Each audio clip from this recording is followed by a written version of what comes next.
न्याय विभाग द्वारा प्रकाशित एक रिपोर्ट के अनुसार अप्रैल माह तक विभिन्न उच्च न्यायालयों में 60 लाख मामले लंबित रहे तथा 30% सीटें रिक्त रहीं। इन लंबित मामलों का एक प्रमुख कारण न्यायाधीशों के पदों का बड़े पैमाने पर खाली होना है। दरअसल भारत में न्यायाधीशों की नियुक्ति की प्रक्रिया हमेशा से बहस का विषय रही है। हालांकि इन नियुक्तियों में देरी अक्सर कार्यपालिका और न्यायपालिका के बीच गतिरोध के कारण होती है। क्या आप जानते हैं फिलहाल कैसे होती है न्यायाधीशों की नियुक्ति?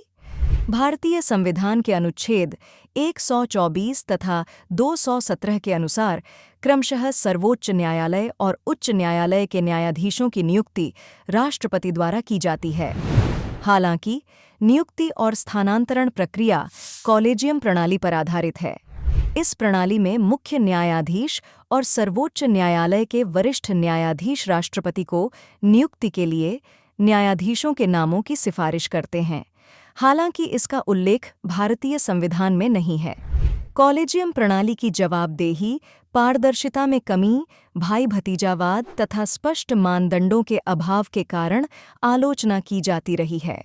राष्ट्रीय न्यायिक नियुक्ति विधेयक को रद्द करते हुए सर्वोच्च न्यायालय ने कॉलेजियम प्रणाली में अपेक्षित सुधार हेतु सरकार से मेमोरेंडम ऑफ प्रोसीजर प्रस्तुत करने के लिए कहा था।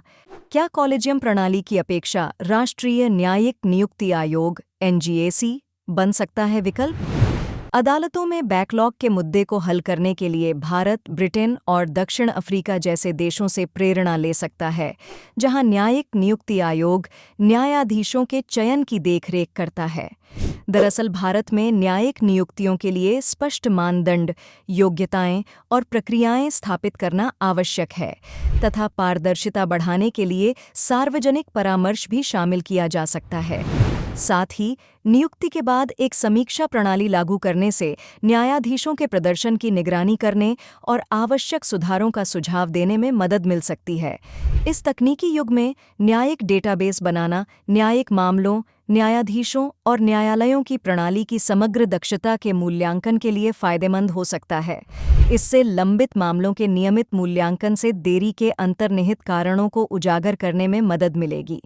आज का प्रश्न: संविधान के अनुच्छेद 124 और 217 के अनुसार भारत में सर्वोच्च न्यायालय और उच्च न्यायालयों में न्यायाधीशों की नियुक्ति के लिए कौन जिम्मेदार है? ए. प्रधानमंत्री, बी.